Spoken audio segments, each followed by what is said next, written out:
Let me catch you all up on this little story of ours. A couple of months ago, I got a message on Facebook from a guy named Joel in Liberia. He said that he was in need of some financial assistance and asked me to send him some premium electronics. He said that he would sell these on the Liberian market and then split the profits with me. Now, I figured that this was just one of those African internet scams, but I decided to play along and see where it led me. I figured the more time of his that I could waste, the less time that he'd have to spend ripping other people off. So I told him that I didn't have any electronics to send, but I did have a business proposition if he was interested. I told him that I was in the photography business and that if he'd be willing to take pictures of where he lived and send them to me, I'd pay him for the ones that I liked. He agreed, and the next morning he sent a few over. And they were just terrible. The guy had to be using a 15-year-old flip phone or worse, but I was surprised to see him actually try. He mentioned repeatedly that he was looking for God's favor through someone and that he believed that person was me. So I thought I would invest a little bit of money in this guy to see if he was scamming me or if he was seriously trying to improve his situation. So I mailed him a $30 camera and told him to take some more pictures with it. Well, the pictures were a little better quality, but they still sucked. So I said to him that if he wanted to make money taking pictures, he needed to practice.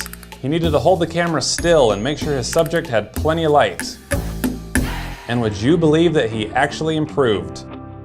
I mean, some of his pictures were just stunning. They really show the beauty and difficulties of living in Liberia. So then I had to figure out how I was going to compensate Joel for his work. So I put together a photo book of his very best pictures and launched an Indiegogo campaign. I was blown away at the response. People from all over the world came to support Joel and purchase his book. This is your chance to make a real difference. In total, we sold nearly 1,000 copies in 40 different countries.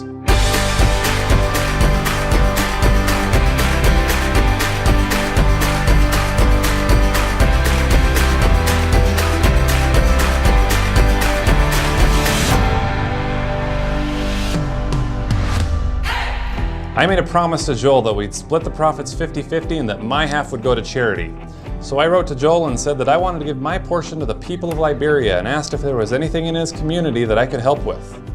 He said that there were a lot of children that were in need because their parents were so poor. So I asked, how can we help the children?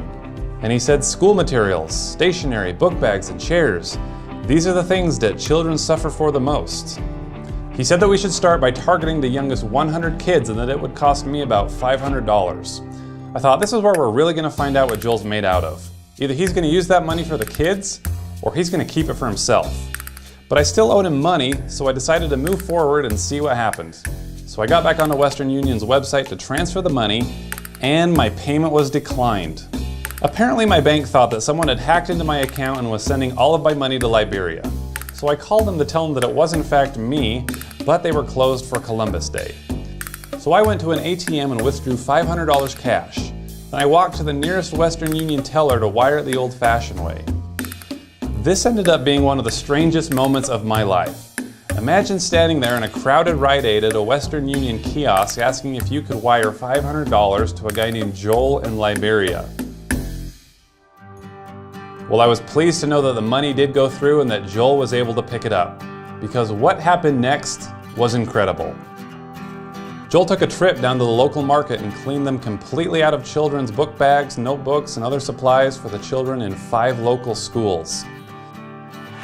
He had to hire a taxi just to hold everything.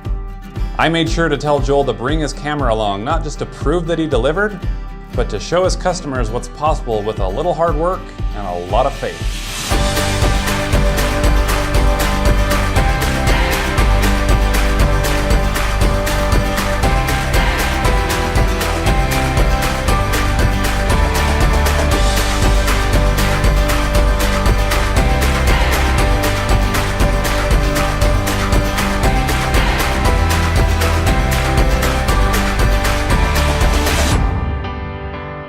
When you give someone a chance, sometimes they're not who you thought they were. Sometimes they surprise you. And sometimes you end up being the answer to their prayers.